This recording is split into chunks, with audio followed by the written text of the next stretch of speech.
Call to order, let's see, excuse me, it's 9 o'clock, Friday, February 24th, 2023. I call to order the Oconee County Council Strategic Planning Retreat. Moment of silence, please.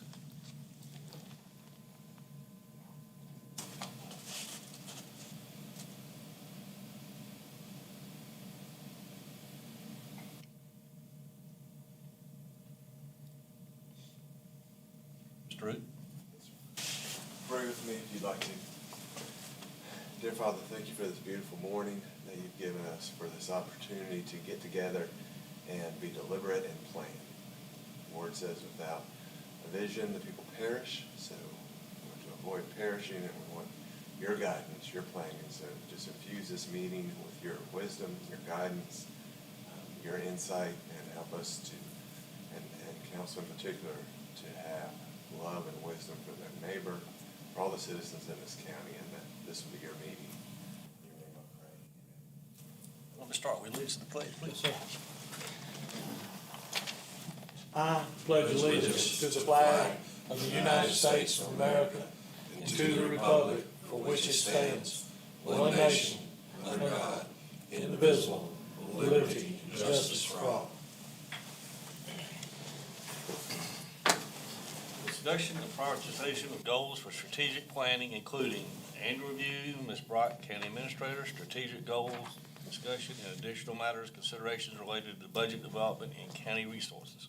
Ms. Brock. Good morning, Mr. Chairman, members of council, and our public staff. Hi, good morning. Good morning. Glad to see some participation here this morning. As you know, annually, Oconee County Council holds an annual retreat and establishment of its strategic plan, one for the upcoming budget planning process, and two for a more longer range view of citizen services and expansion of quality of life productivity by Oconee County employees, all divisions including elected officials. I do believe Sheriff Crenshaw will be joining us later this morning as well. Just off the bat, this is the fourth year in a row that Oconee County initiatives were focused around quality of life matters for our citizens and our visitors, very much in line with the vision and mission of this council. In the past year, there has been a $45 million investment in economic alliance activities, with 2 new industries coming to the Oconee Industry and Technology Park, creating almost 250 new jobs, 10,000 staff training hours to better improve our quality services for our citizens, technology improvements because we are striving to keep up with the world around us. Everything is now at the click of your thumb, not the click of a mouse, and we're adjusting as necessary. This past year, council passed the second largest tax decrease in the history of taxation of this county, with a decrease of 8.1 mils. All of the accomplishments that the staff has met throughout the year, and as you see, a lot of the strategic planning initiatives from last year were large construction projects or projects that required quote-unquote boots on the ground. All of these things were done with more than a 10% vacancy in our staffing and more than 100 rain days on the record. As of today, we do have 50 open positions. That number has fluctuated over the course of the last year. But a part of this is very important to how we met your strategic initiatives from last year. So here is a summary in front of you. I hope anyone here, if y'all don't have copies, please ask. You have the PowerPoint that we'll be going over this morning.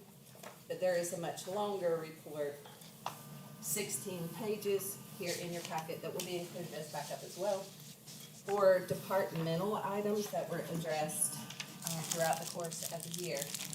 Not just focusing on the strategic initiative, but understanding that the government departments, each department is a cog on a wheel, and in order for one department to succeed, each piece of these parts must work together to move the machine forward. Strategic planning, again, we hold once a year.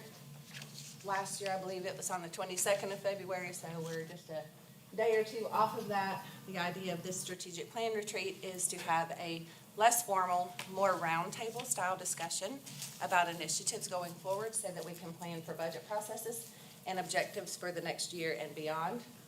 If we fail to plan, we must plan to fail. Tier 1 initiatives for the first year in the last 4 years, all 5 council members voted on the Tier 1 initiative. In years past, we've had 4 to 1 or 4 interested in this and 3 interested in that, but this is the first year that all 5 council members had a primary focus on the following initiatives. The first initiative was roadway infrastructure improvements. I'm not gonna read you everything on the slides. One, those slides are printed here in front of you. 2 is that the roadway improvement and roadway infrastructure is more than just the paving and striping and cleaning of culverts and mowing. It is right-of-way maintenance, completing work orders. This year was 24, 8 miles of road paving, 280 miles of striping. Addition to the road work for the primary and secondary roads that the county maintains, we don't count mowing and maintenance in that. There were more than 2,000 miles of mowing and maintenance completed in this past year. At any time, if anybody wants to discuss, please stop me. Wage and employee salaries. I'm really glad that this one hit the mark again, because it is time that this has been addressed. If you'll look in your packet, you'll see just behind the grant document, a document that looks very much like this. It is the number of open positions that we have. Now, this council has been extremely supportive of salary increases for staff. For the past 4 years, we have had consecutive increases, but you're making up from the sins of the councils before you, not knocking anyone personally, but there was a period of time where council and administration, department heads had the luxury of saying, can we afford this, when it came to staff increases.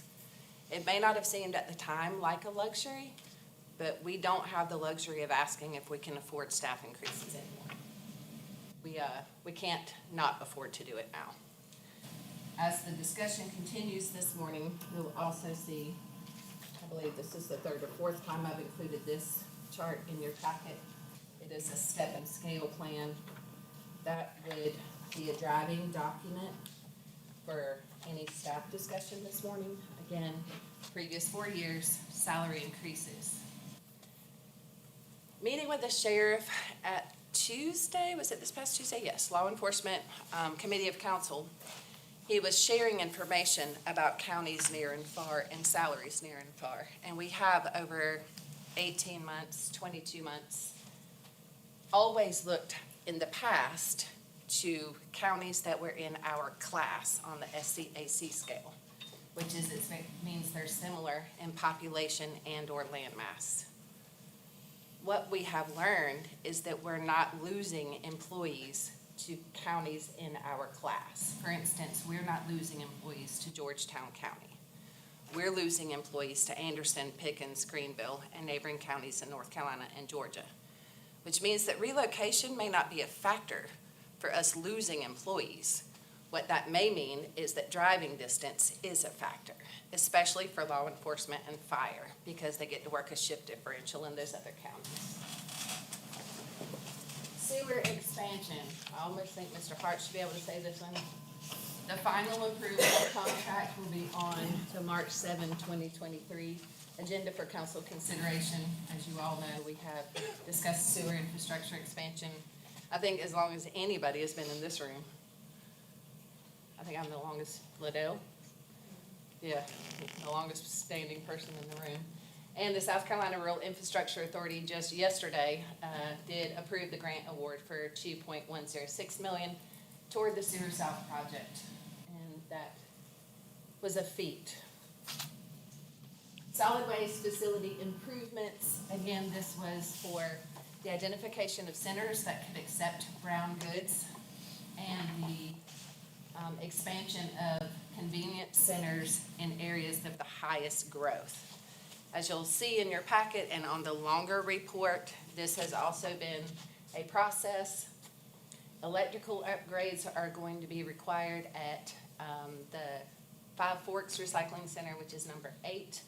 That is just out here between Walhalla and Westminster. We have the large land area there. We have compactor containers on order, expected delivery by May of this year, electrical components that need to be done, and there's some permitting work that needs to be done. The previous year's goal to improve traffic coming in and out at the landfill is a very slow-moving turtle process, but we are still moving forward one small step at a time. We have had a Smith Gardner Webb, who was our solid waste engineering consultant, has come and told us that a relocation of the secondary road coming into the landfill just north of the Strawberry Farm Convenience Center may be the best bet, because there is a small stream running across there and there would be some cost associated with that. So we are moving forward, but none of which has been absolute completed and checked off the list. Utica revitalization, again, all five council members. Wednesday, February 1st, Oconee County demolished the compound on Pageant Street. I was floored when we got the final report in that 59.5 tons was removed from that one site. That is 3 tractor trailer loads. Another property nearby was cleaned up the next day with an additional 3.4 tons. A previous problem property, 9 Ames Street, has been recently purchased by a local citizen who wishes to upgrade the structure as a reprieve house for those in need in Utica. And 4 Humbert Street, Mr. Davis, I believe you're most familiar with this one, has been an issue for the county for years and years. Code enforcement officers have finally broken away and gotten in touch with the bank. They're working with the bank to bring the property up to compliance. Progress in Utica is slow. For everything we clean up, there's one more thing to clean up. It's an evolutionary cycle. It's going to take more than just cleaning it up. The revitalization part is we did see a 9% turnover in properties in Utica. There is a reinvestment happening as we speak now. It's slow, again, it's slow, but improvement is improvement. Code enforcement, we had a second officer added in. Took us a little while to fill the position, but we do have 2 in there now. Open Utica code enforcement cases has reached to 67.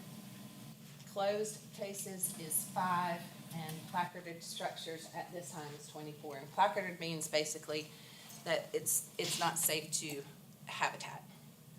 We are working with the low-income property owners very closely through charity and nonprofit agencies, sometimes even churches reaching out, because if a person can't afford to bring their house up to code, we want to make sure that we are not a penalizing factor or in putting another roadblock in front of them so that they can't have success in revitalizing their own properties. Any questions about the Tier 1 initiatives? Okay. Tier 2 initiatives were identified by at least 2 council members during the strategic plan retreat. But at that time, we had 5 members on the council, of course, and 2 meant that it wasn't a majority of council. And these were given secondary priority. As far as staff involvement, a lot of the Tier 2 initiatives regarded budgeting matters, and those will be explained here. The council initiative for the additional deputies, salary improvements at sheriff's office.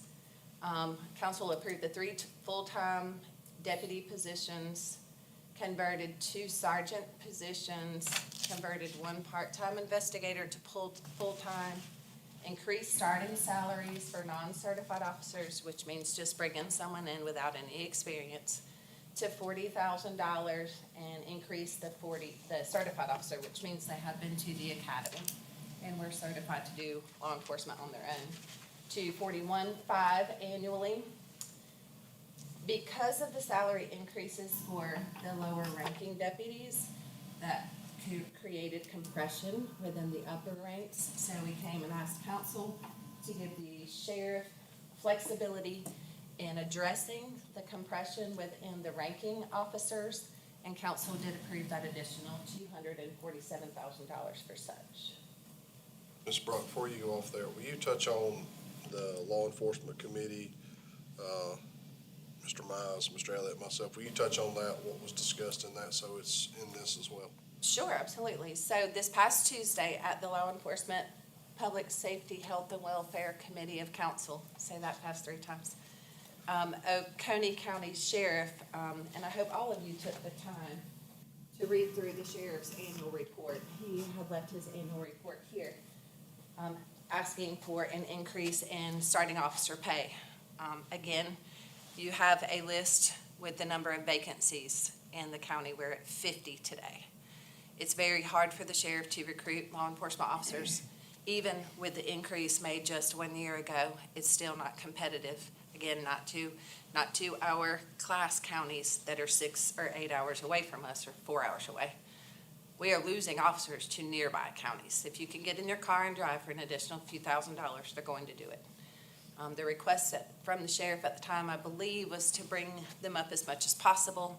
There was discussion held for 43.5, 44,000, and there was a county, Lancaster County, I believe he said, that had the 50,000 entry. 50,000 entry for Oconee County would be in excess of $3 million, am I right? 3.2? 3.4. It was a number that, as much as we want to reach for the stars, sometimes you have to accept that the moon is closer and brighter. I believe, Mr. Davis, please correct me if I'm wrong, I don't have this in here, but 44,000 was the recommendation, and 44. So we are diligently working on those numbers. As we roll into this discussion, we do have information. Again, it's not set in stone because we would have to run every single person's years of service and all of that here for that compression number as well. So with the deputies coming in at a higher rate of pay, and they should, you're going to have staff that has been here for a period of time that may not be in the range of years where annual salary increases were considered a norm. And they may be lower than those people who had come in after them, so that compression and those differences in ranks would need to be addressed during that. Airport. It was a long year. I'm gonna go back to 100 rain days. So we got almost $7 million grant, much to our own surprise and way much to our pleasure, for a complete runway rehab. And that has been a long and arduous process. We did not skip a beat. We did have a mutual aid service agreement with Anderson County. Our staff went and worked Anderson Airport during football games, during football weekends. The millings from the old runway were used to create a perimeter road. The airport property is quite big, and on the Seneca side, where Shiloh Road, the gate comes in, that has a big drop off right there. It has been hard in years past for equipment to get down there and get around there to do inspections, safety inspections and such.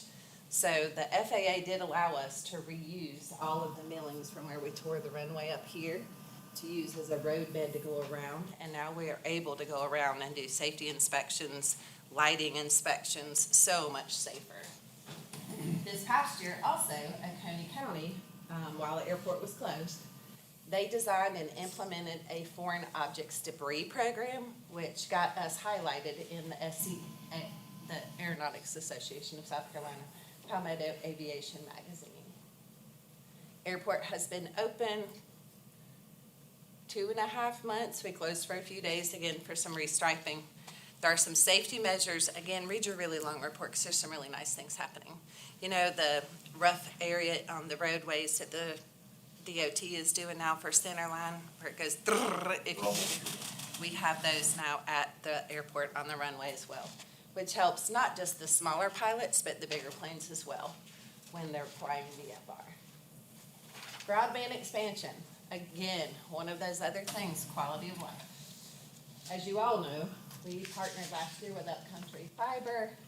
Their estimate is $150 million investment after the completion of the rollout. I spoke with Mr. Zach Hinton yesterday at Blue Ridge Electric, who is a partner at Upcountry Fiber. To date, yesterday, 4,500 new customers. That's in 7 months. That's incredible. Any questions on tier 2? I go too fast. I've had a lot of coffee. Okay, great. Tier 3 initiatives were prioritized by only one council member during the strategic planning meeting and were discussed, most of which were implemented if we could. Fair play school demolition. No action was taken on this because Oconee County is not the owner of the school. We have been in contact with the Fair Oak Youth Center. We are providing information to them to assist them in obtaining a grant for the demolition for that school, but we did not do that. Additional code enforcement officer. I'm really sorry.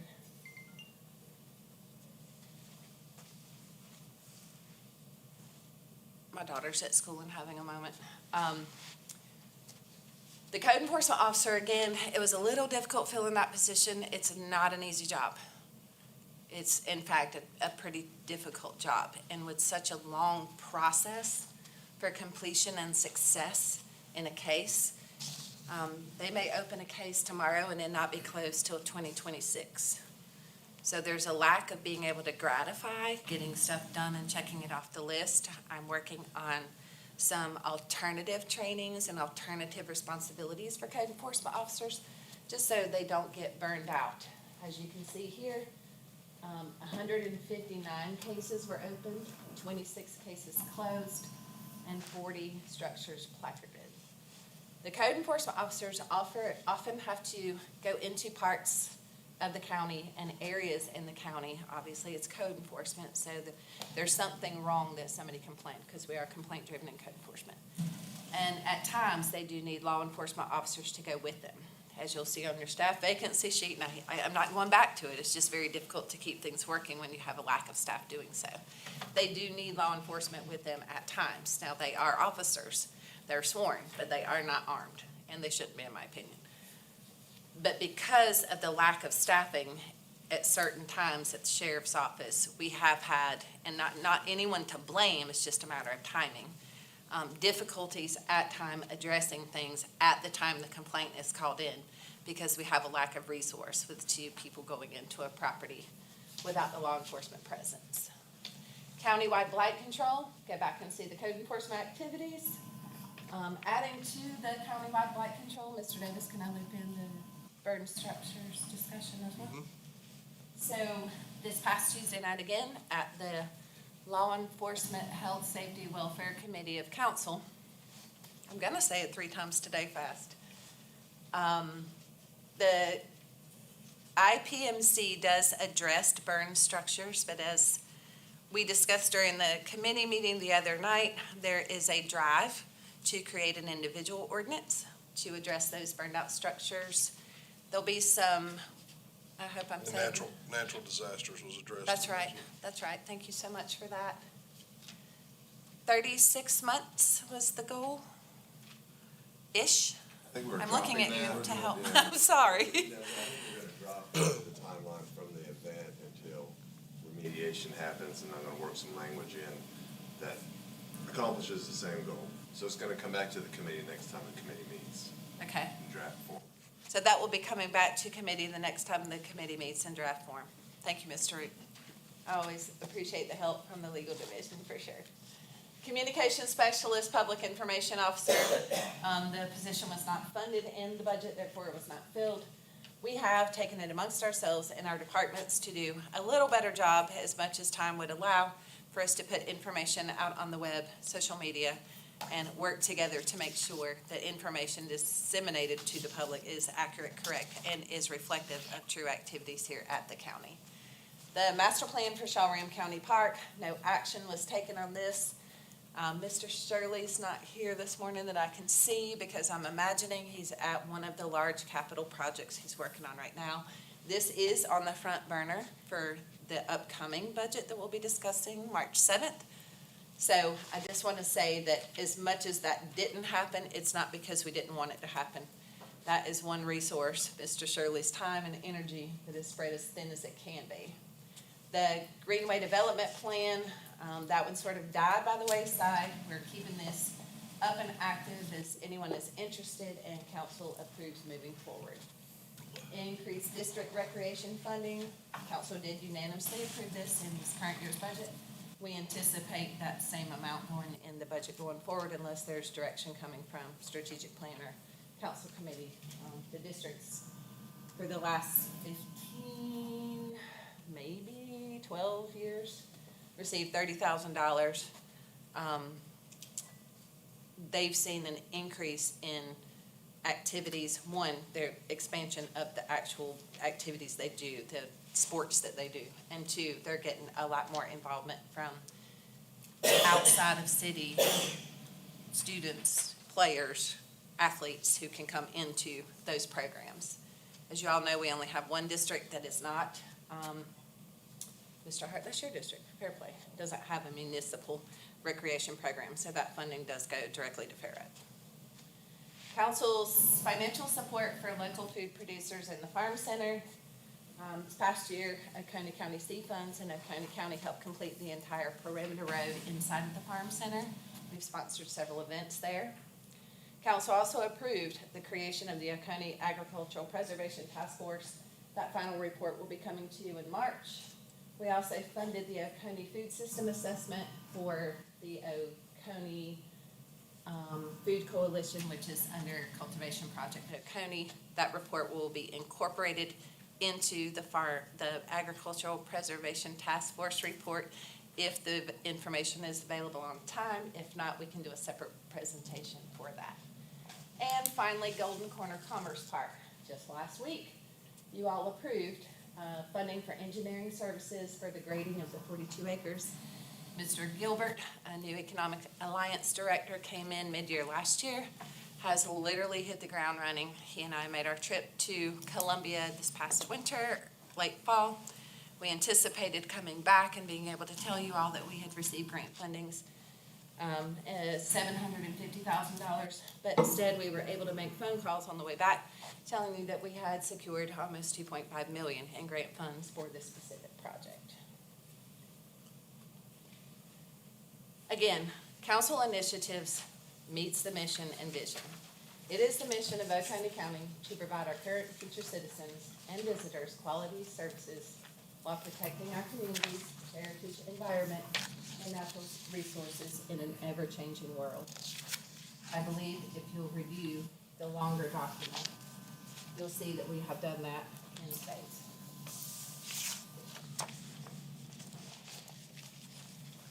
Any questions, comments? Got a lot done. Sir, Got a lot done. we did get a lot done, sir, thank you. Do you need a recess to make a call? I just need to send a teacher a text. May we break for 5 minutes? Motion. 5. Thank you so much. All in favor? Aye. Thank you so much. Not Second. typical. I second. Okay. Leave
there a motion to reconvene? So move. Second. All in favor? Aye. Let's see, the next thing on the list is strategic goals discussion. Why don't we go in reverse district order? Mr. Hart? That'd be fine, but Councilman, I don't want to take the thunder from Mr. Davis.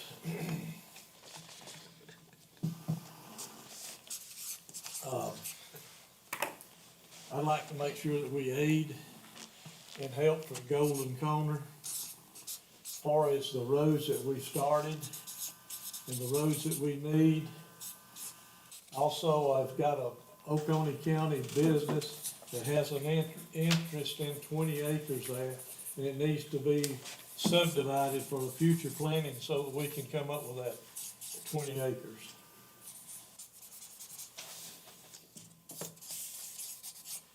The part I was afraid I'd take away from Mr. Davis is that, the old magistrate's office in Westminster, the city wants to remodel it and make a, the council chamber out of it, plus convert it into a visitor center. And even at the meeting with the Farm Bureau, they discussed that Westminster needed some help. Next, I got, the,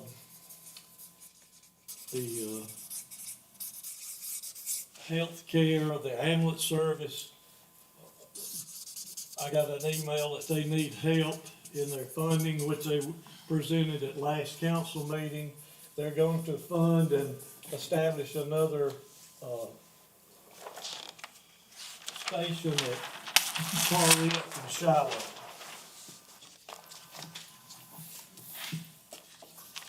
You might need to say that one again, can you say the last one again? Prisma Health is wanting help with the, ambulance service because they're gonna put a satellite station at Corinth and Shiloh. Next, it was on our agenda or on our handout. I don't know whether we can do it yet or not, but I'd like to see another hangar placed at the airport for the simple reason that they're at the point with another hangar, they could possibly be self-sufficient. The county wouldn't have to pay their way. And next, I would like to see the Fairplay School, what we can do, aid in, demolishing that school and open that area up for either more baseball fields or for parking. And that right there is, I'll be listening for some more good ideas that I could go along with. Can I ask a question, and I guess it's just clarification on my part? Okay? The Rosa, and whoever has that right answer, the Rosa Clark approval that we did Tuesday night, which building is that? The That's new the location. building adjacent to the new location, which was formerly, I think, the Fellowship Hall. Okay. If I'm correct, Mr. Hart, correct me if I'm wrong, it's the City Hall location. You know, it's in the old building on Main Street, closer to the downtown area of Westminster. They have been doing some renovations there already. We have assisted them with the removal of the demolition materials. Okay. Yeah, that project on the old magistrate, the police is in half of that, and the magistrate was in the other half, so Okay. they're trying to take that whole square right there and kind of make it more of a city-oriented area, so. And there is some, we've used some funding in the past for the City of Walhalla Visitor Center and things here that we've created. Was there any grant money used, or was that all for the visitor center that we built? Not built, but we're renting here downtown Walhalla, There's ATAX funding. right? There's no So- local tax dollars. So there's the ability to fund that through ATAX rather than through the budget as well, so. For the chamber relocation last year, to the satellite chamber office in Westminster last year, Ken Sloan and I met with chamber officials, and CVB was able to fund the $15,000 for the relocation of the chamber to the Westminster location. Okay, Mr. Davis, that's yours. Yeah, my, first priority, due to the fact, the amount of money that we're spending in a lot of other districts would be to, develop $1 million grant to the city of Westminster for recreation improvements that would enhance some economic development and incentives and investment in our youth and culture in that area. We're spending a ton of money in a lot of other districts, and we don't have, in years past, if you add up what's actually going into District 4, especially in that specific area, this would provide an impact of working alongside with their city as well as their council to kind of develop what that improvement would be, whether that's a gym or something like that, that we would be able to be a multi-purpose facility. The second one I have is the Golden Corner Commerce Park grading funding to make sure that we go ahead and move along with that. So Is that grading the whole thing or just doing the one? that's grading, well, I mean, if we start with that 60-acre site or 40-acre pad, so it's a total of 65 acres on there. So I think it was a $4.65 million grade on there. So Yes, let me ask a question there, Julian, and I don't know if I've heard it spoke about. Are we gonna do that, I hate to call it development, but are we gonna get it site ready? Are we gonna do that in phases? So- This one's gonna be basically the first phase, so do we need to be looking at the next phase, the next 60 acres? Or do we just do it all at once? just do it all. Well, so to me, I've been on here 7 years, so this is, in watching strategic planning, my biggest thing is if we can pinpoint something in strategic planning that we can actually do, and we've got our sights set on it, we can start here. And this is the same thing when we went in with OITP, the Highway 11 Park, so I gotta be careful. If I say OITP, I want somebody to know what we're talking about, but that was the Highway 11 Park. So when we initially were looking at how do we do this and how do we work through, we almost got too big to where it barely passed to grade what's out there now. 59 Park is a little bit different because the 42 acres can be one mega site or it can actually be two sites. Based on what we've seen, as soon as we graded OITP, we had initial hits. And to me, if we stick with this, we've got the approved for the engineering, we can apply for some additional grants, but it's gonna take funding from council as well if we get grants to grade. So to me, if the focus is, let's at least get 42 acres graded, a lot of that dirt and stuff that we take off of this, what we've learned with OITP is used on other sites through there. So if we can focus on that and say in the year 2023, we can get that graded, that's why my focus is there. Yes, I'd love to see the whole thing graded and ready to go, but if we can sit there and have a focus, because we've got a lot of commitments out there now, and our projects are huge. I mean, we're doing some big things, so. I think if we did it in phases, it might, in chunks, that'd make it easier to draw. I mean, Right. we could go in and grade the whole thing, but it might not meet a master plan for somebody. Correct. So we bid OITP 3 ways. We bid some single sites, we bid half, and then we bid it all. And the reason why we actually went with all of it is because the bid came in at like $3 million. We were expecting that half of it be $3 million. So, honestly, it was a good, it was Clary Hood that just happened to have their equipment and had a window of opportunity, and it was a great opportunity. Same thing that happened with Golden Corner, so we can bid what we're talking about here, and we can have a second bid for the entire park. So it's a two-process bid, and Tronda and her procurement staff do a great job, so we can elect to bid it that way and then come back to council and decide Yeah, we should do it that what way. we want to do. Is And it- I loved when OITP did that way, it looked at both of us, because you're gonna have people that's gonna bid on the small, and you're gonna have, because there's two different sites of graders, and I noticed that, obviously, in that one.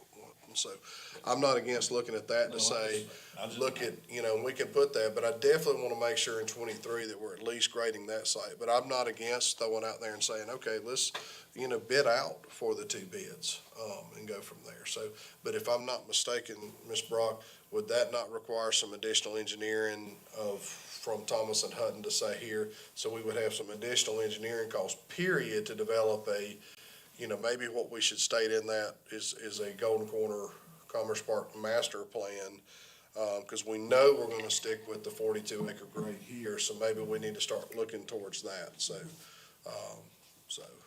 okay.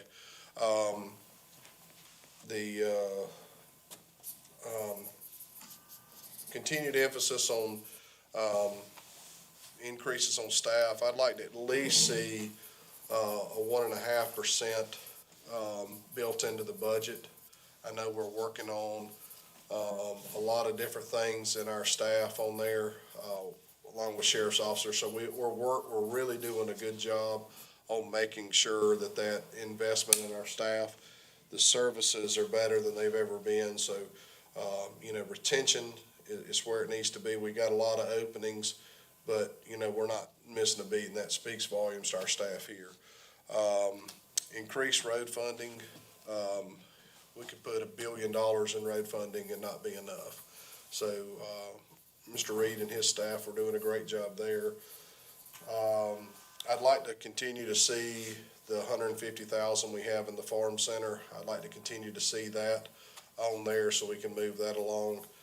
The attendance at farm center events and Heritage Fair and the use of that grounds is going to continue to see upticks. It's blown away how many people are doing that. And this really is actually helping the younger generation see that I can be involved and I want to be involved in farming moving forward. The annex expansion along with election security to me is big. I'm tired of seeing all the election things sitting up and down the hallway in here. We've continually screamed about election integrity in our country, and I'm not saying that people are rolling these things out, but I mean, it's very difficult to maintain security of election stuff when it's just hanging out. And so, to me, it's one of those things. I know we're working with that annex bill moving forward.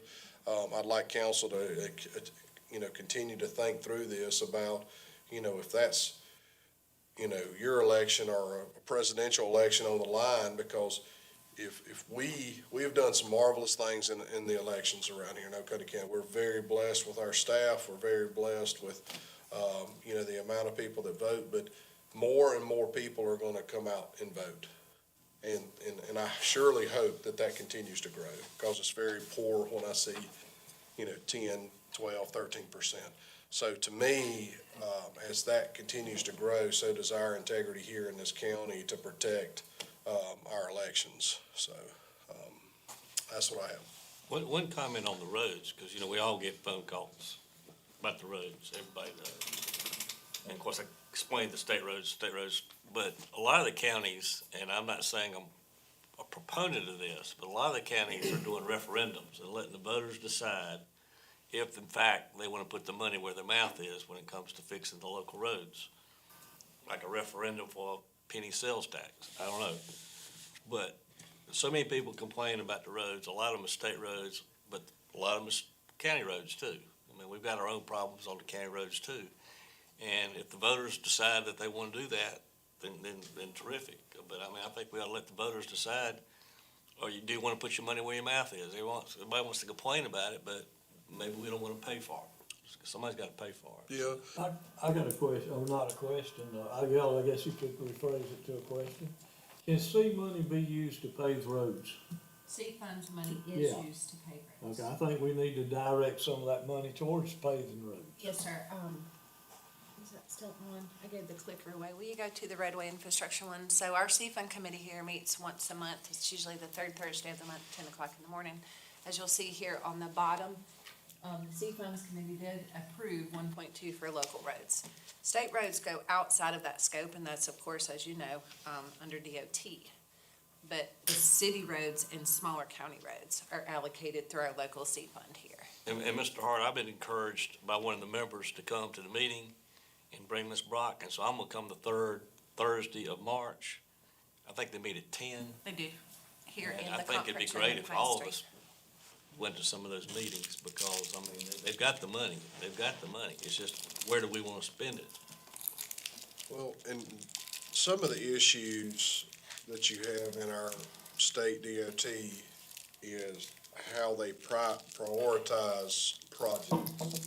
So I know we're not a state organization, but it's, at times, we always have the largest figures out of anybody of our roads. And, you know, our deputies do as well, our school bus drivers do, and our road crew itself does. So it's one of those things to kind of come back and really make sure that our local SCDOT understands that here's where we feel like the road issues are. And what I've noticed in this county is, you know, especially with tourism, and especially when Clemson's in session, you have people traveling our little county roads that have never traveled our county road. Just no big deal for,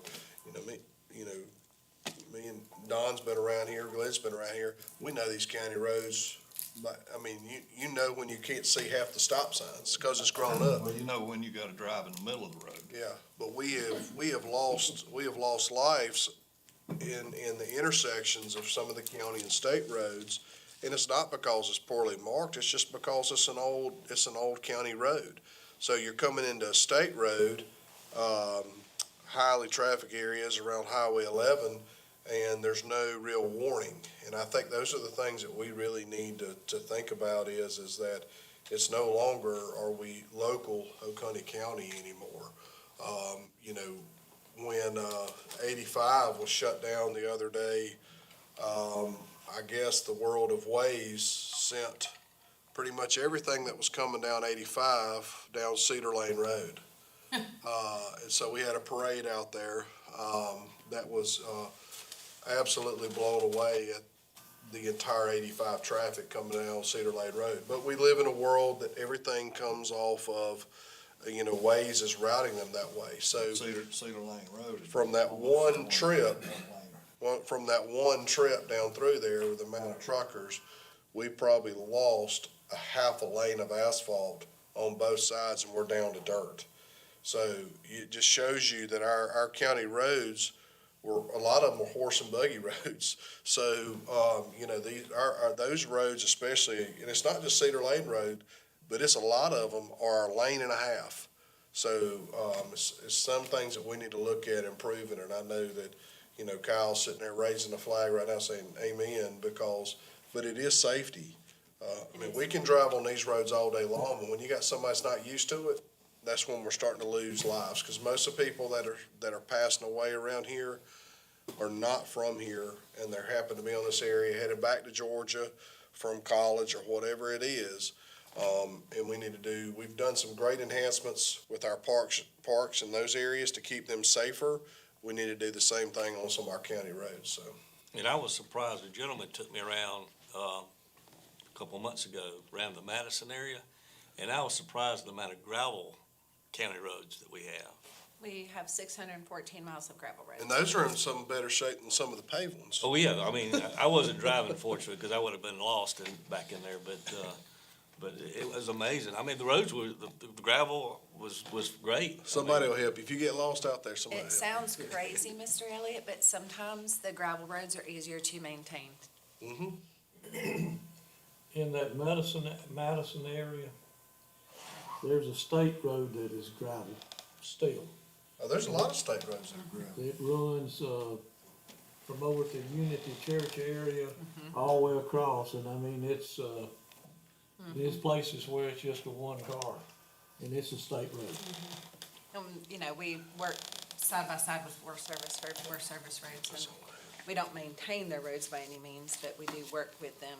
And, you know, Forest Service roads, we have a ton of gravel roads. And I think that the whole visitor thing, you know, our citizens have an expectation that they can go to work without their coffee splashing all over their car if they hit a pothole. But our visitors have an expectation because of the beauty and the marketing of Oconee County. They do have an expectation that the roads would be safe. And Mr. Davis, the unfamiliarity of certain travelers on our roadways, it can be a very dangerous situation. I'd like for us to, as Transportation Committee and Council continues, to work on this priority, because this is the second year in a row that this is a discussion of priority. And it doesn't mean that what we're doing isn't good, but we know what we can do can be better. We're paving more roads than ever before, but it's, like I said, it's the same way with the state. I mean, my issue with raising any kind of taxes or fees or anything like that, it's one of those things that when we have an opportunity to roll back, I think if council commits that properly to roads or something like that, I think it's an understanding that, I mean, that's what anytime we've had an increase since I've been on council, it has been specific to that, and the impact has been shown immediately.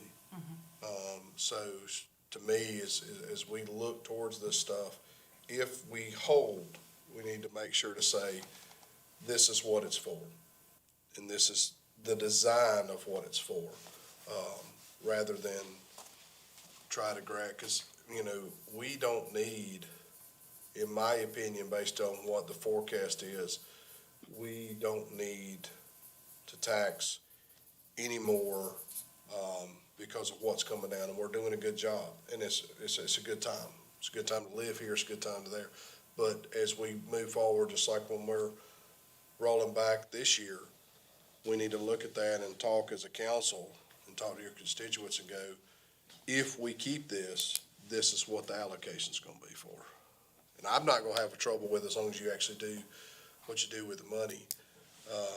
But I have a feeling that if we tax additional, whether it's a penny sales tax or something like that, people are gonna say, kinda like what they did with the gas. There's a lot of doubt out there, even though they're paving, there's a lot of doubt out there, maybe because some of the roads that they're paving, the quality is not wonderful. So there's a little bit of doubt out in there, but as that comes forward, you know, we as council can look at that opportunity as well, so. I'm not a proponent of it, but. Oh, I know, But I know. But I'm making so many phone calls, I'm going, well, you know, we gotta pay for it, how we gonna pay for it? That's right, that's right. We can bring the option for the penny sales tax to council for consideration. Soon it does, if I'm not mistaken, Mr. Street have to be there and during a general election. It'd have to be next year's election, a Correct, presidential that would election. take some time. That is an option to bring to council for future consideration, absolutely. And part of that would be if we did that, kinda like Mr. Davis said, I think we'd have to lay out a plan. This is what we're gonna do, year one, year two, whatever. Well, the penny sales tax has to be, the referendum has to have the projects listed from prioritized all the way down. And it's honestly would not be the priorities of council, because the penny sales tax actually has to have a committee that is put together through the cities and everything like that. So those ideas are prioritized by that specific group, and then that's sent out there to a referendum. And so when you're voting on that, you're voting on specific items all the way down through. So, you know, hospitality tax is something that the council could vote on, that could be allocated to certain specific things, and that's put on. And that may be time, you know, since, you know, Mr. Mize is new, just to kind of talk about that, if we're looking at funding. But, I mean, to be honest, I know it's how we allocate our funds and how we look forward to it, because you're gonna see, the growth coming across is great, because it's continued to be extremely affordable to live in Oconee County. But it's just, it's something that we're one of the only counties in this state not to have a hospitality tax or not to have a penny sales tax. And that's, to me, it's a positive thing because you're not having to, you put a hospitality tax out there. Yes, you're getting money from your tourism area, the people that are here that, they go to college here or something like that, but you're not gathering true property tax from those people. But if you live here, you're gonna be paying, when I estimated it up on hospitality tax, how that's taxed, in my family would be about between $200 and $300 a year in an increase in there. So if you take that across, now, that's if you eat out more and stuff like that, but if you take that across to a millage increase, that would be like a 6 to 7 mil increase to my family. So that's what I'm just real careful with. Anytime we talk about other ways of taxation, it's not, in my opinion, where we are at. We're very blessed in Oconee County. It's not a need, but we need to make sure to put the funding as we're going through looking at going, okay, if we're gonna drop it, can we use that same amount of money to fund some of these things that are needed to be funded? And I'll be quiet. Go ahead. Yeah, Mr. Miles? Okay. There's been some good discussion here, and I'm in a learning phase, but, and some of the stuff that I'm gonna bring up could be pie in the sky. Some of it's probably already on in the, strategic plan. But I wanna see us go ahead, I know there's been some talk, but we'll go ahead and finalize fire protection funding for fire services. Get that done. Check that box. And Amanda, you kinda hit on this also. This is a continuation, continue with a plan to assist in the continued cleanup of the Utica, village over there.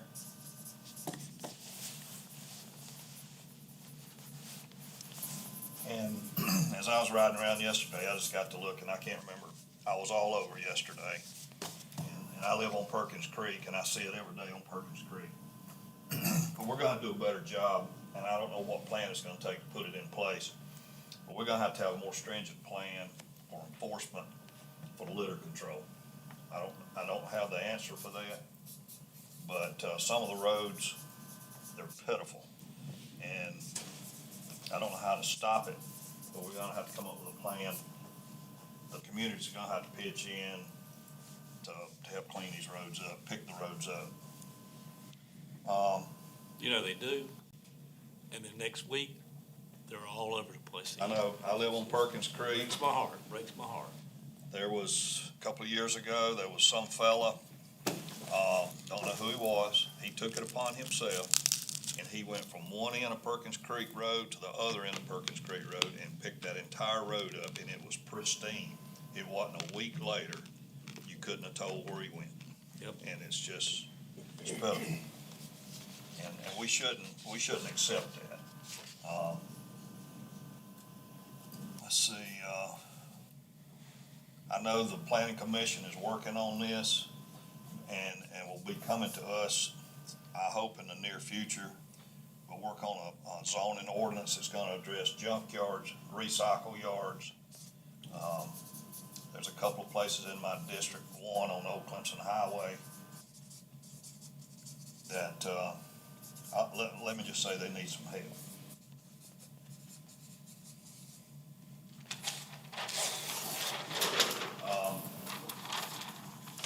This, I'll need some help with the council and Amanda.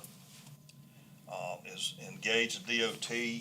There's two intersections, me and John were talking about them earlier. There's two intersections in Seneca that, because of increased traffic flow, they're dangerous. They really are. And one of them is at the 123, Highway 59, 130 intersection where the new QT is. At times during the day, if you're coming from Seneca and you're gonna make a left turn to go up toward Duke, you could be down in a turning lane or median as far down as where the old Deaner's restaurant used to be, waiting to get turned. And, I don't know if it's due to the timing of the lights. I know the light from Seneca straight across is a real short time period. but, engage DOT to help us with that. And the other intersection is right there at Radio Station Road in 123, where you go straight across to the hospital. If you want to come out that road, there's days where you'll be backed up past Lowe's. And, there's been several, I sit in a turning lane a few months ago and witnessed, an accident right there in front of them. They like to collected me up in it while it was in it. So, Julian, you brought up one that I was gonna bring up, and I'm glad you did. I had a constituent call me yesterday talking about the facility, and I've heard you mention about the, for the voters and voting machines and voting machine security. So you've got that one. And she also mentioned, she was concerned about the staffing in our elections and voter registration. Said there were only 2 in there, and she had addressed a survey had been done on 20 counties, and we're one of the more populous voting districts, and we had the least number of members staffing, and she'd like to see, was wanting to see look at a study of maybe increasing the staffing in that area. Mr. Brock, on that, what is a normal county our size? Is it 4, 3. 3? 3 is the average. Okay.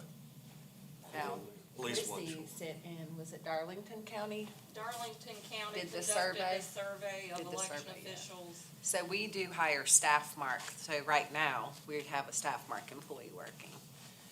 Because as you know, elections are for a limited period of time. And with the number of staffing needs and vacancies throughout the county, it's not that the staff isn't necessary, it's just for a set period of time that staff is necessary. So you'd be, I guess to specify that would be a 1, adding 1. That's always helped in strategic planning to know when we add, because when we've added staffing, and I think this may be the first year that we're not talking about adding police, but I know we've got, Sheriff said 8 or 9 positions open, so we've got several that we filled last year that weren't there, so I think that's why everybody's, not that we're not pushing to add police, but we're trying to raise the pay, which is more important, because if we can't fill the positions, what point is it to say we're gonna add another 3 or 4 officers? And I think he agreed with that in that meeting as well, which is why I feel like this is one of the first strategic plans that's not add 3 or 4 more officers on there. So it's get the pay so we can actually fill the positions. And that we decrease the turnover. Fill and retain them. That's right. So as Decrease of that right turnover. now, from a new position, we're looking at And one. everything from today's discussion we'll do, again, like we did last year, we'll put them in a complete report and make council vote on them for inclusion in budget. So every single one of these things will be addressed again. And Sheriff, I know you're here, but yes, sir, there were 9 deputies as of yesterday. Ashley, is this as of yesterday? Yes. Open. Okay. As much as we all want to fill the positions, and I know that Christie and staff are like, hey, we need some help, absolutely. But unless we address, even the staff mark employee that we do have, Rebecca, she's awesome, she's wonderful, she fills in for a lot of county departments, and she's a former county employee who is at retirement age. But if it weren't for someone like Rebecca at that age, in the specific situation that she's in, I don't know that we could fill the position with an entry pay of what our typical entry is. And again, we'll go back to those, I didn't mean to hijack you, Mr. Mize, I'm gonna just keep putting this in front of everyone for the next 3 months. Because we do believe that a step and scale, both for potential future staff, current administrator, current council, and future administrators and council, it's at least a document for an expectation of wages now, tomorrow, next year, 2 years. It's about you. I just wanted to touch base on their, I guess, the zoning ordinance for junkyard. What kind of specifics are you thinking that would assist?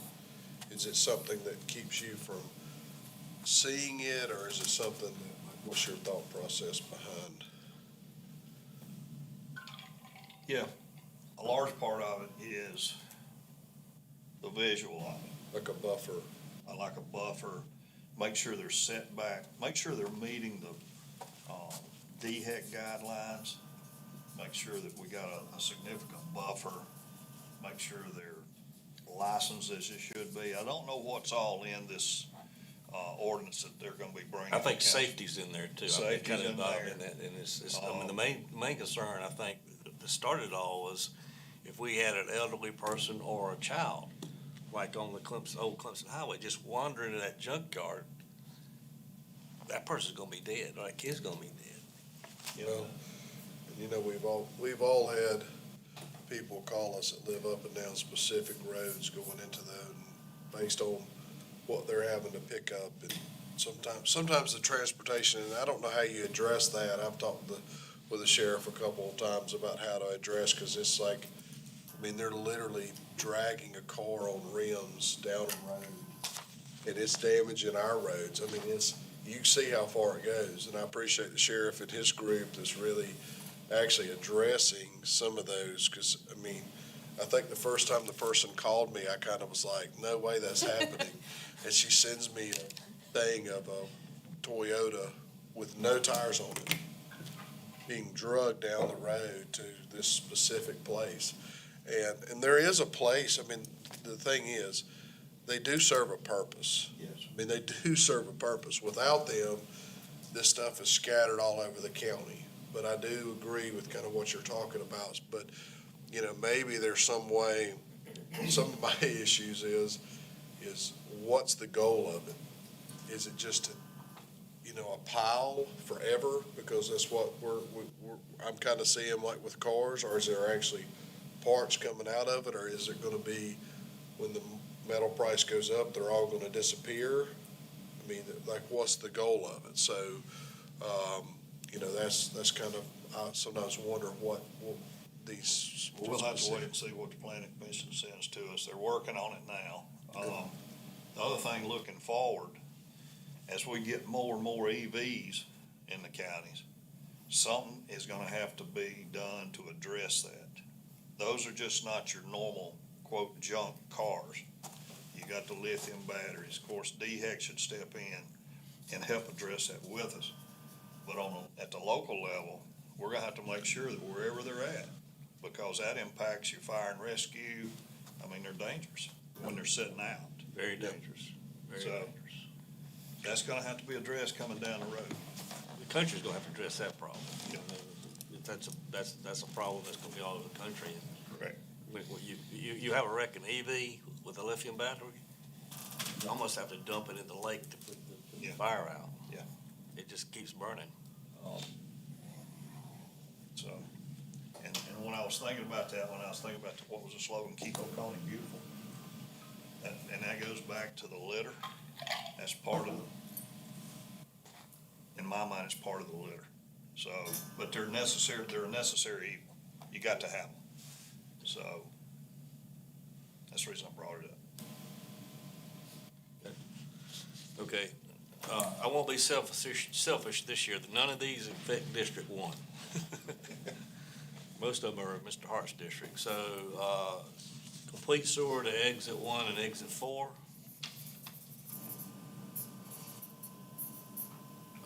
Again, with Mr. Hart, more airport hangars, it's twofold on air hangar, we got like 60, maybe 70 now, waiting list. We do. And May I not, address that really quickly? it's not only the rent, but if you house your plane in Oconee County, you have to register it in Oconee County, which means we property tax it. So the big part of the revenue is not the rent, it's the property tax.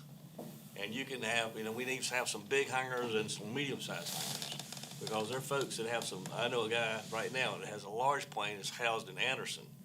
And it's a very expensive plane, and he would love, he was a retired Delta pilot, he would love to have that in Oconee. I know numerous people that have them in Pickens or Oconee, or Anderson. And if we could build more hangars, yes, Mr. Hart, I want it to become an enterprise fund, just like the rock quarry.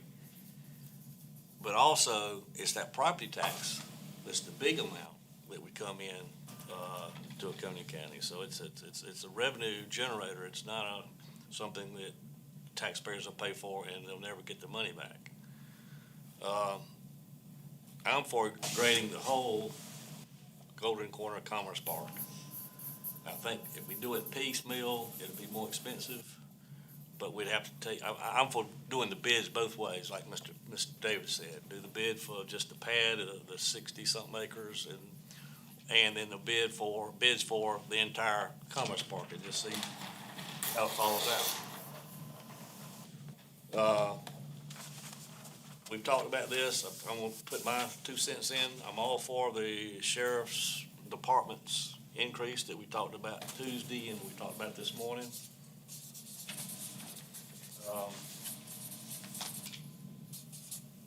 I'm for hiring an urban planning consultant, not hiring somebody here, but a consultant from outside of Coney County that's not tied into politics, that can draw up a plan to prevent urban sprawl. And I also know the planning department is shorthanded, and I learned last night that Clemson University has a assistantship program. They have a master's program in planning, and the second year of the master's program, and this would be a 23-year-old person or older, so this wouldn't be a kid somebody'd have to hold hands with, and come in between August to May of the next year. We pay Clemson University $9,000. They actually pay the person payroll. It would cost us $9,000 for 9 months of someone coming in 15 hours a week in our planning department and helping us do whatever we need to do. They also have a internship in the summertime, the same people, but you have to apply sometime in March. I don't have the date, but I've got all kind of information. I've got a one-pager here that just kind of talks about it, but I've got several emails I can forward to you Please do. this afternoon.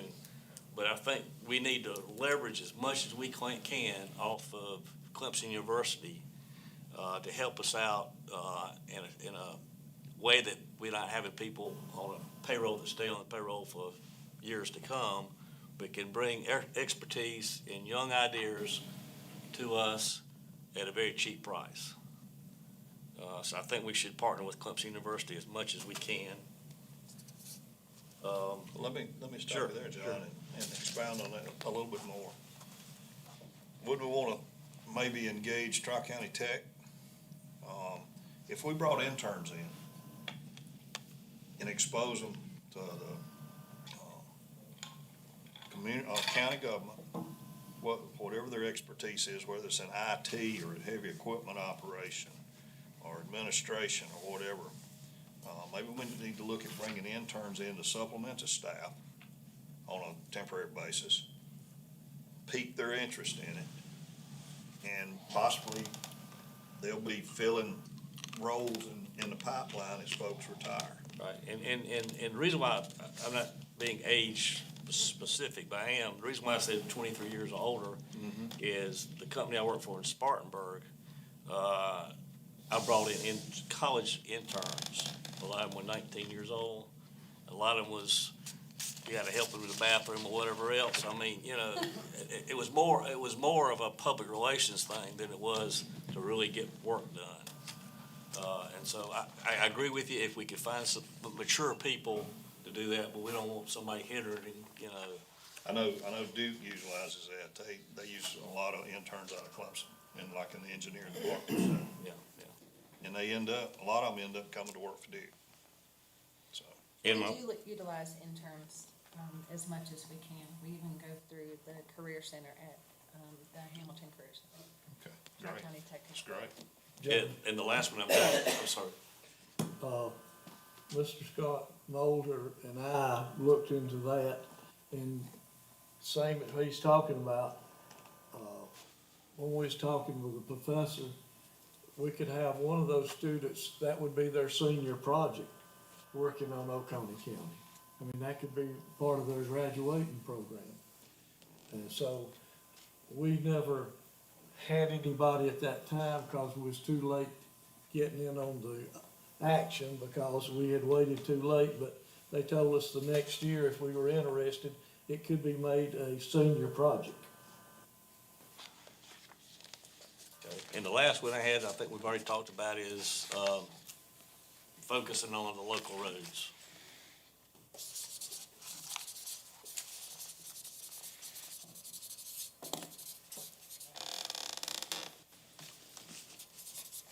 Just at a quick glance, I did keep this little tally going. So it looks like again this year, roads is first priority, tied with Golden Corner Commerce Park grading plan, unless I'm missing something here. And then the hangar construction. And I do want to address one thing about the hangar construction. Just as a reminder, you cannot construct hangars on land that was purchased with FAA money. So our land mass for the ability to construct hangars is pretty small. We have utilized FAA and SCAC grant funding for land acquisitions historically, to just offset the cost to the county budget side of that. So if there is a true initiative for that, and of course, we can have this discussion at a real estate facilities council, wherever you'd like to. We need to formulate a plan on land identification and acquisition outside of the current scope. As you do know, I wish I had a map up. Can I drive real quick? Sure. The airport property, a few years ago, we did buy some land across the street, and that is paid for with county funds across Airport Road, like almost directly across from the FBO building now. There's some potential for us to do some expansion there, but part of that expansion would require a significant investment into the relocation of the fuel farm. The aeronautics fuel farm is directly adjacent to our current building, and in order for us to have a larger land use plan for the current parcel, that fuel farm sits right in the dead center of it. So there would be some upfront investment costs for our expansion opportunities there. Would the FAA pay for the moving the fuel Yes. farm? The Aeronautics Committee, South Carolina Aeronautics Commission has indicated there may be some available funds, but because the expansion is for economic development rather than for airplane safety and structure, which is what the FAA and aeronautics focus on first, probably not. Now, having said that, I stood in front of you a year ago and told you we were not eligible for the grant for $7 million. And we were told we were not eligible for the $7 million. And lo and behold, miracles happened and we did receive the grant. So the FAA and SC Aeronautics both have discretionary and non-discretionary expenditures.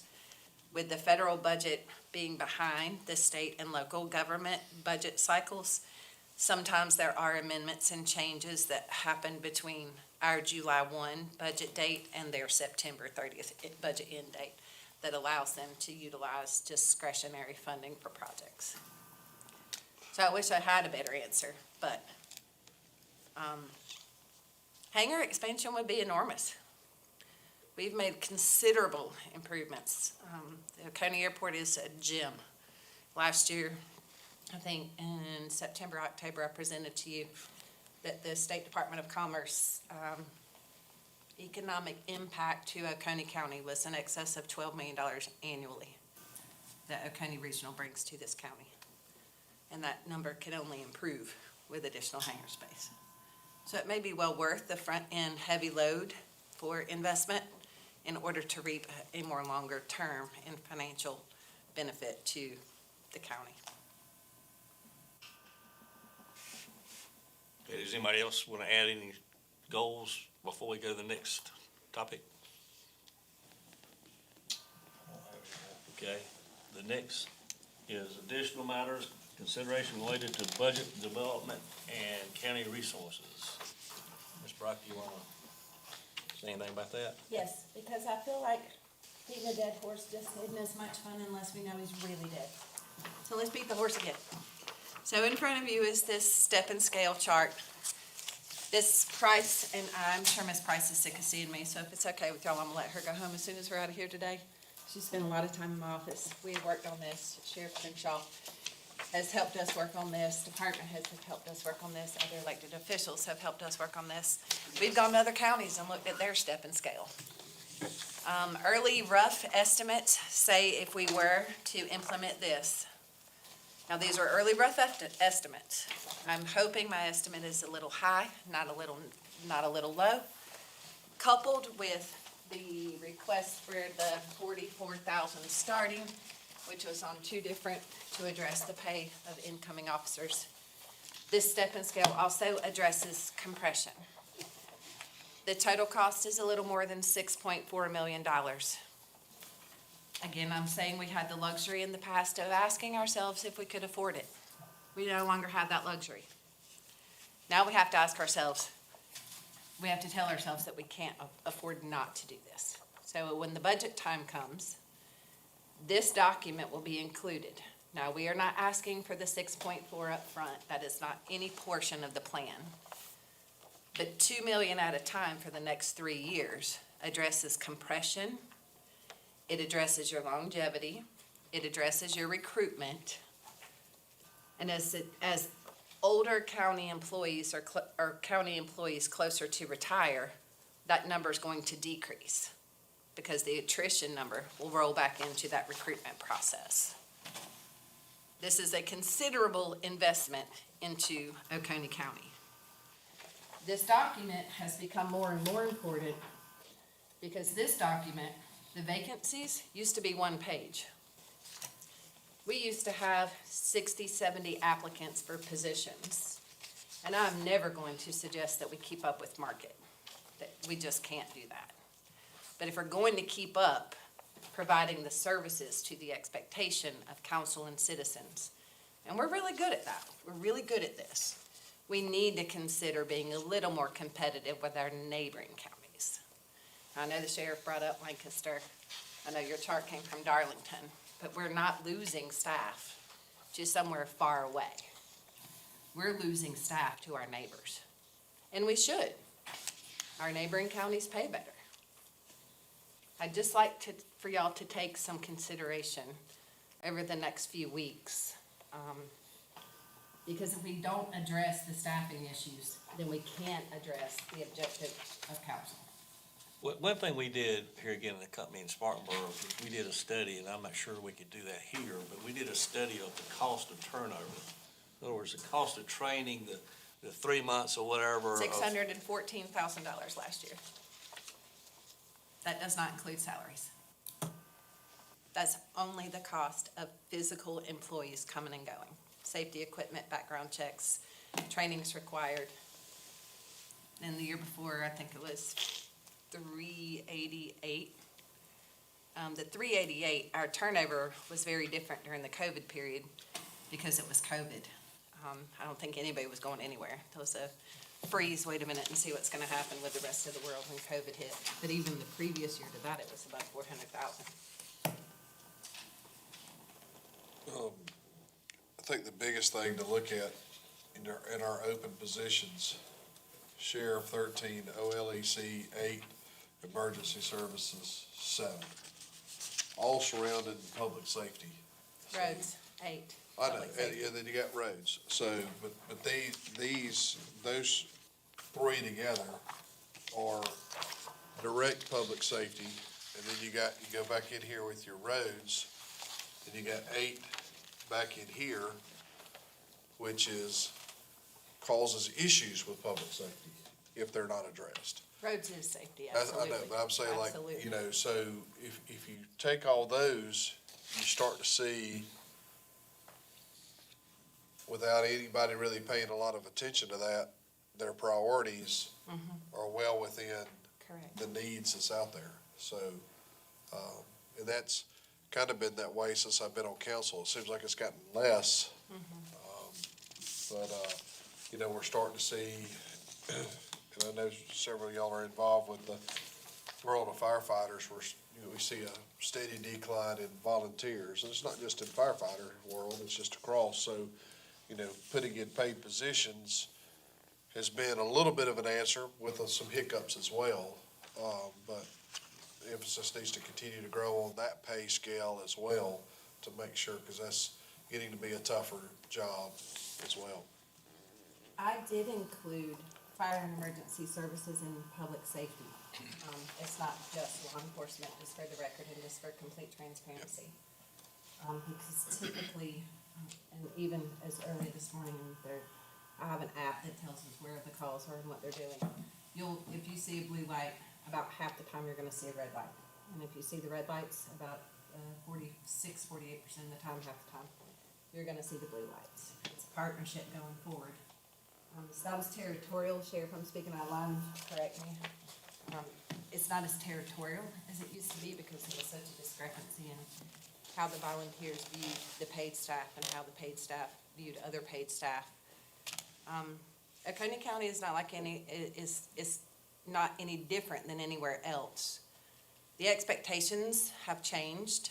We've consistently raised the bar on what our commitment is to providing citizen services.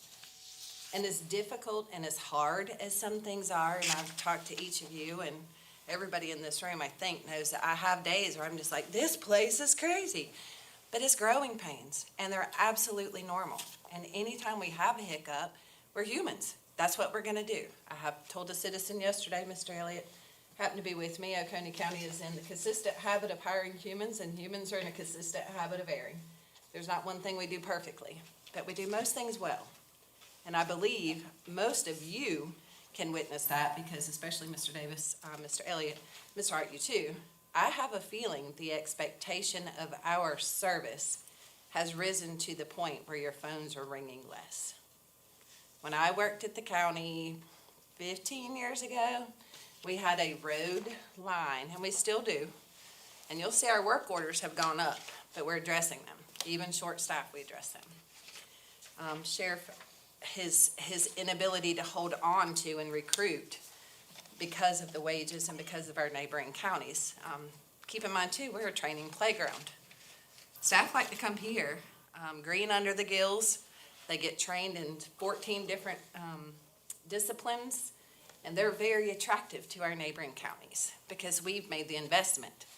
We made an investment in what they can do while they're here, but we didn't make the investment in them staying. And that is no fault of anyone's. It's just a matter of how things have gone. And the younger generation changes jobs more than we do. I've been here 20-something years. We have employees that have a 3 to 5 year plan and then they're ready to move on. And we shouldn't fault them for that. If they're getting better at it, they're providing a service in the world.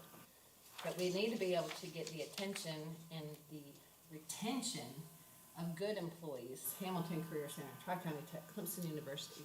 Anyone that walks in that's interested in doing this kind of work. Riley, you looking for a job?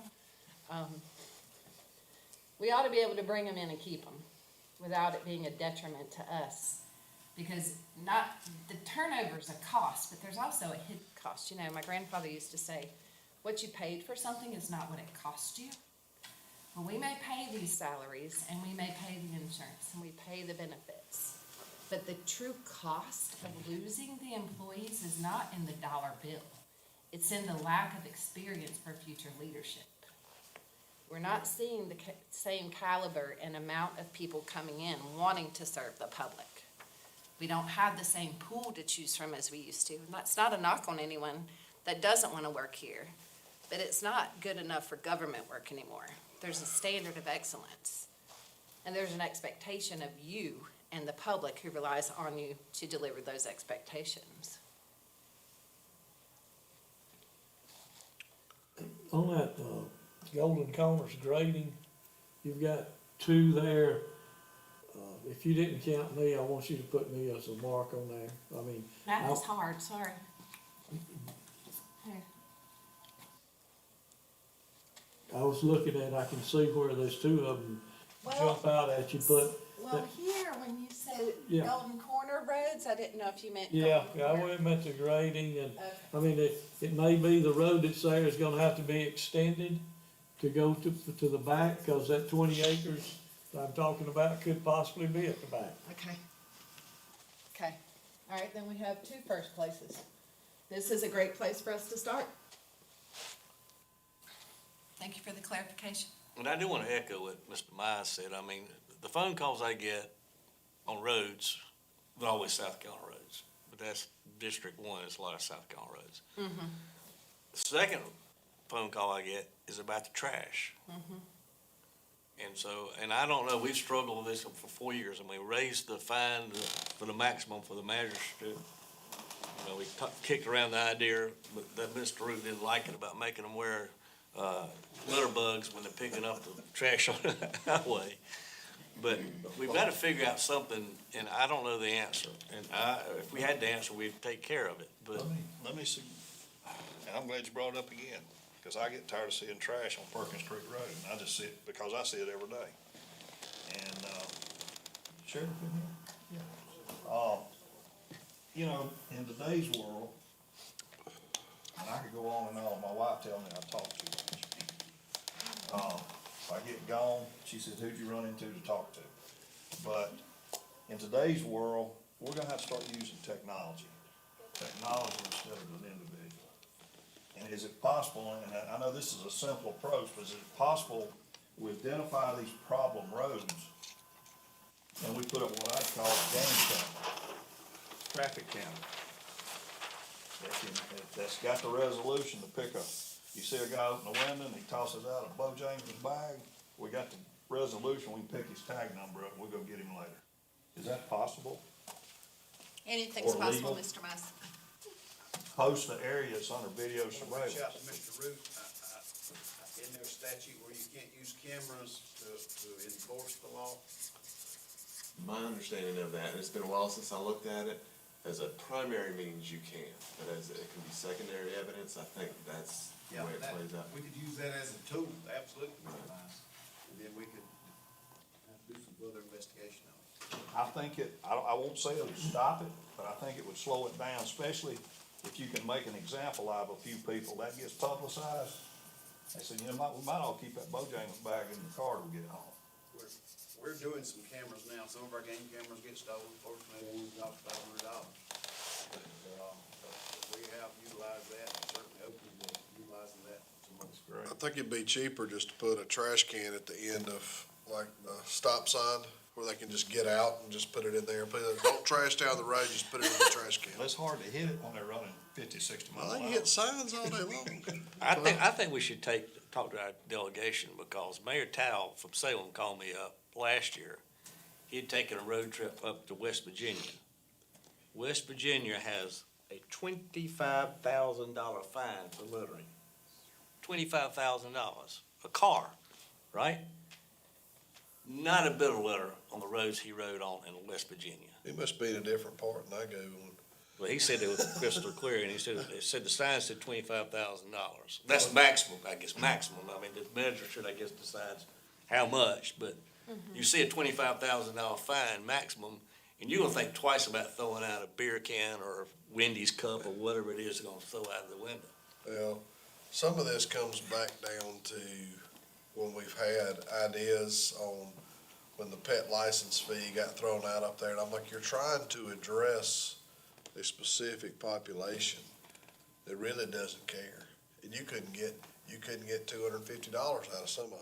And we ain't got room in the jail to go lock them up in there, but I think, you know, the littering stuff, the things that I wanna see improved, and I know that y'all are doing a good job out of it, but it honestly, you know, to me, it's a shame to let prisoners sit in there behind, and I'm not talking about the aggressive ones, but to literally sit in there and waste away their time serving when they could be out helping the community. And I know y'all have done a very good job, but y'all are limited will you speak to that?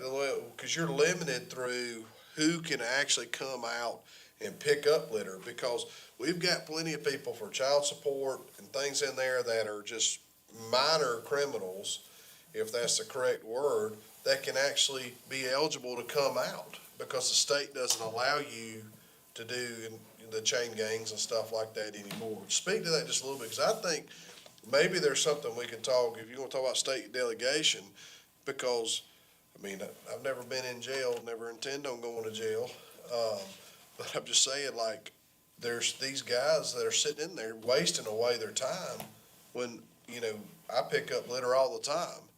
sometimes it's an enjoyable because you're just out and you're not in there with you. But speak to what you're allowed to actually do, and maybe that'll kind of help what we can do to our delegation.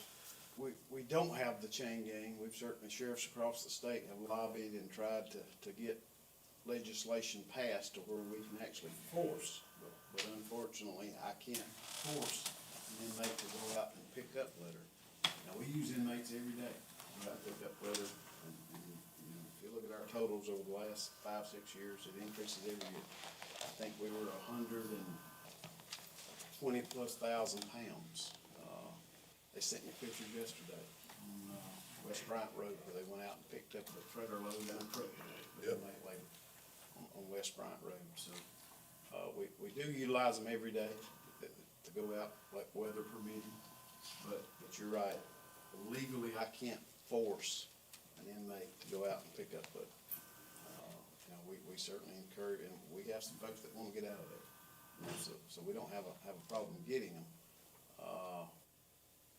You know, I've got two litter officers. You know, I've got one working on enforcement. Sometimes both of them utilize inmates, but one enforcement, one with inmates every day. So he usually has 4, 5, 6 inmates at the most, I would think, as many as he can get in his truck, that go out and pick up litter. Yeah. Here's my thought, and I don't know if it helped. I like the camera idea. Step in just a little bit. We utilize cameras as well. Mr. Mize, that's certainly a great idea. Like I said, we have some of them that get stolen. But, and I've talked with some of our fast food restaurants. I said, would y'all be willing to put a trash can at your drive-through? You know, in my mind, I think that would help. But, you know, they gotta empty that. And Taco Bell's the only one that had one, but they've removed theirs now, so they don't have one. So I don't know from a standpoint of incentivizing that or some way, but I wanna believe that would help, in addressing some of our litter, but I totally agree with you, our litter, you know, I think being proactive, maybe some signage, you know, and reminding people, you know, don't litter. You know, trying to go into our schools and educate our kids for future generations about litter, but it's, I totally agree with you. It's gotta be more than an enforcement effort if we truly want to make a difference. And stop this from, did you pick it up? We pick it up? You're right. Next week it's back out there again. So, but as far as inmate labor, that's where we currently stand. Delegation, there may be some bills that's pending again this year, but I know Sheriff Wright, over Spartanburg, he led the effort a year or two ago trying to get a chain gang statute passed where we can actually force people to go out and pick up litter.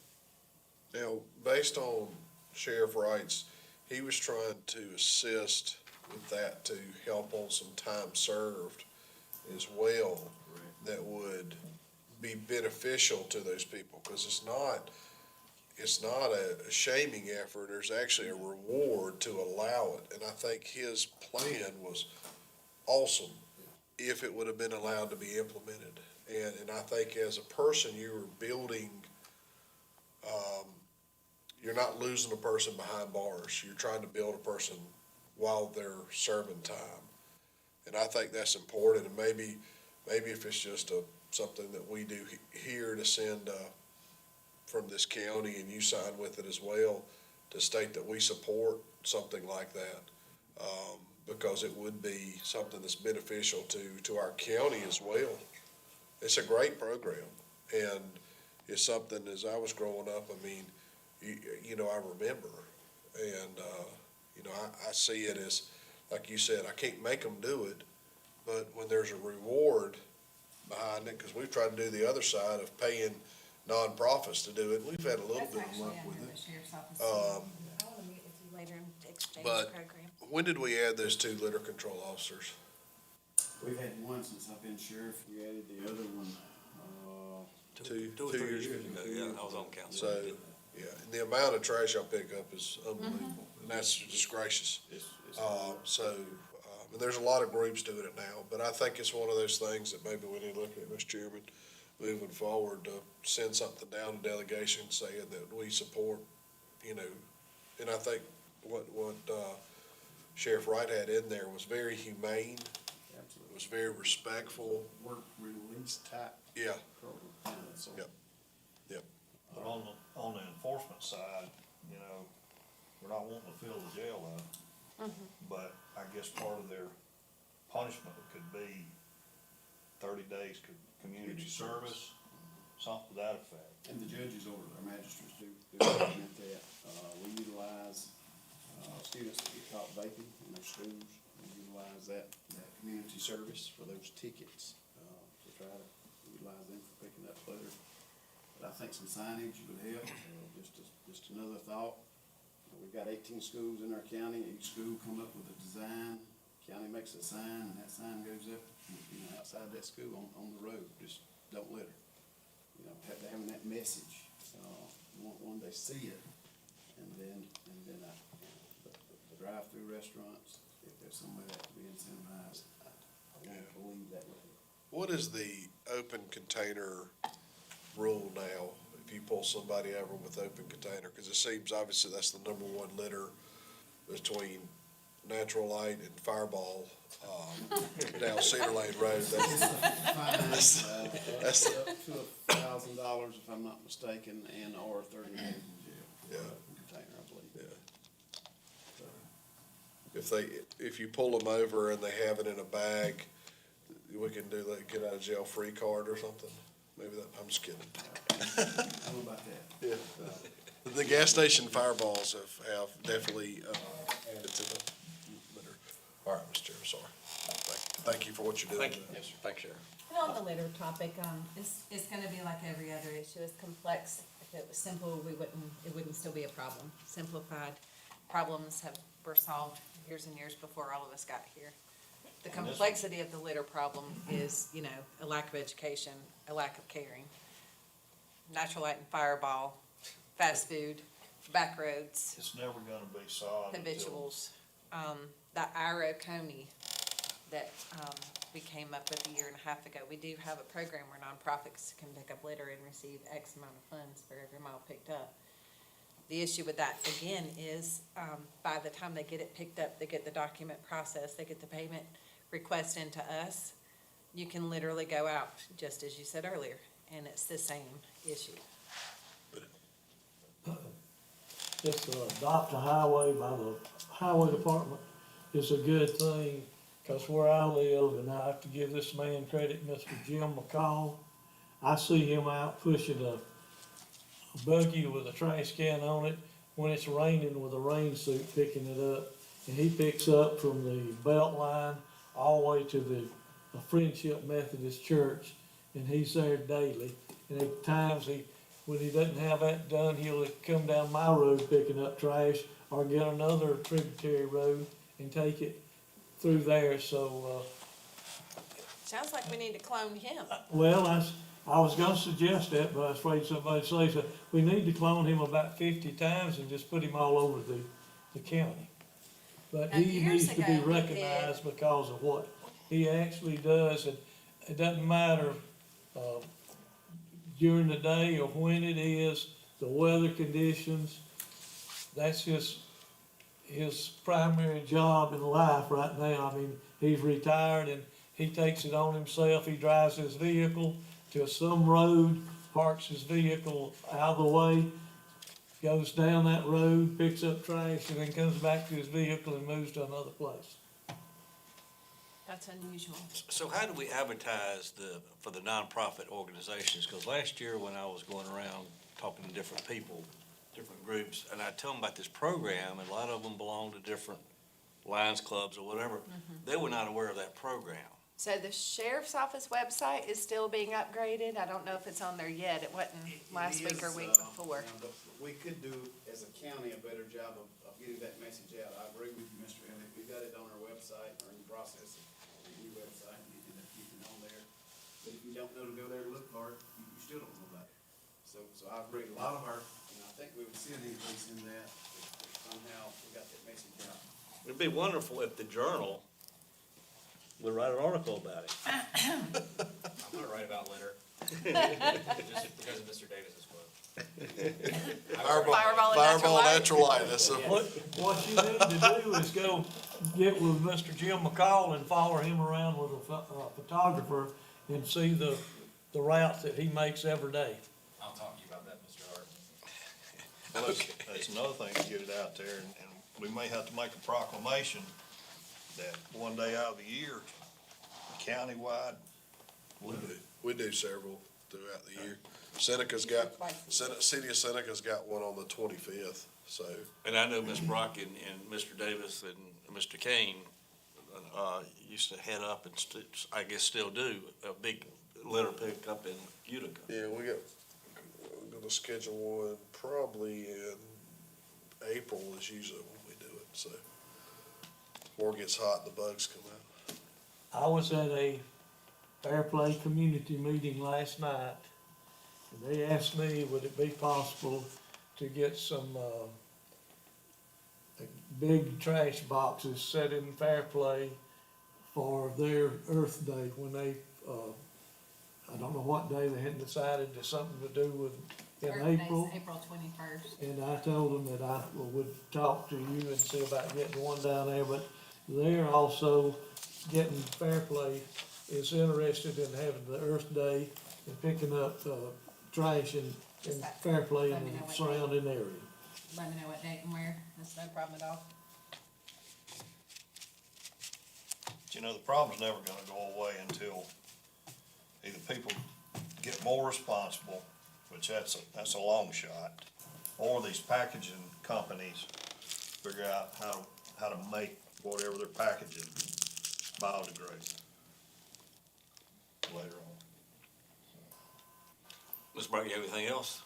I just want to say thank you, Mr. Chairman, council, Ms. Root, staff, members of the audience, elected officials.